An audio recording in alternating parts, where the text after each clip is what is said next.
დღეს ჩემი სამშობლოს ისტორიაში იწერება ახალი დიდი თარიღი, რომელიც ჩვენ იმედებს ვისახავს და რომელიცაც ჩვენი შთამომავლობა იამაყებს.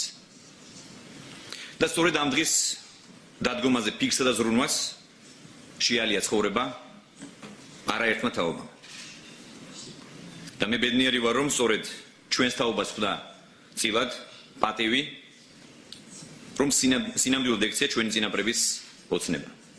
დღეს საქართველოს ეძლევა ისტორიული შანსი, რომ დაუბრუნდეს თავის ბუნებრივ გარემოს, ევროპას, მის პოლიტიკურ, ეკონომიკურ, სოციალურ და კულტურულ სივრცეს. სივრცეს, რომელსაც ჩვენი ქვეყანა ათასწლეულების განმავლობაში ხელოვნურად იყო მოწყვეტილი.